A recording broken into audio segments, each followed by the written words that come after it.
अल्प गल्प शीर्षक शेषरे बुढ़ीटी मरीगला। गाल्पिक विक्रम केशरी सामंतराय। एक मेघाच्छन्न शांत सकाळ सामयिक कोलाहल को उपेक्षा करी जेतेबेले केतेटा क्रंदनरत नारीकंठ स्वर ग्राम्य परिवेश विकल भाव फुटी उठिला। आपे आपे साही पड़िशा घर लोके बाहर को बाहरी आसिले। प्रचार होईगला, काली बुढ़ी चलीगला। शोकसंतप्त परिवार और आत्मीय स्वजन रुंड होईगले।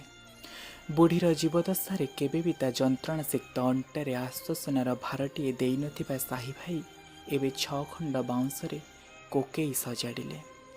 केबे भी ता पेजुआ आखिर लुह को स्नेहर उषुम पापुली रे पोछि नथिबा भाई माने एबे पाଳରେ अटा बଳି सेथिरे निया धरेइले। चिरदिन चिराफटा सातसिया लुगारे देह लुचाउथिबा बुढ़ी को एबे बोहू माने नुआ लुगा पिंधेई देले। वार्धक्यर धूली दूषरित देहटा को धोई धोई हलदी अलता लगे सजेई देले। जीथिबा बेले पेट को मुठे खाइबा को देई नथिबा पुओ माने एबे आटिकारे भात सजाड़िले।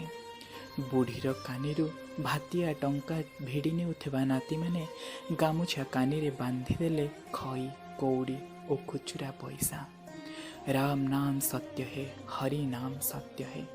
यही पवित्र शब्द गुड़ी को बुणी दे बुढ़ी को बिना बंकुली बाड़ी रे श्मशान को टेकी नेले शवयात्री माने जेउ माने केबे भी थरे जीथिला बेले प्रेमर शब्द रे मिठा कथा पदे बुढ़ी को कही नथिले। चिता उपरे सुआई दे मुहरे निया बलिता अजाड़ी दे पुओ माने एक मुहा घर को फेरिले। बुढ़ी भोगिथिबा जावतीय दुख जंत्रणा हतादार अनादारर मोटा चमड़ा जलिबा परिवर्ते अंगार होईगला। सेई अंगार को झड़ेइबा पई माल भाई माने बुढ़ी मूर्तार उपरे लुण मारिले। बुढ़ी जलिला।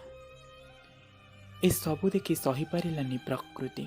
सेई वर्षन अपेक्षित मेघ माने हठात बर्षिगले बुढ़ीर जलंता धूम्राभ चुई उपरे।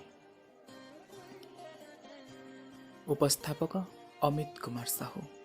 धन्यवाद।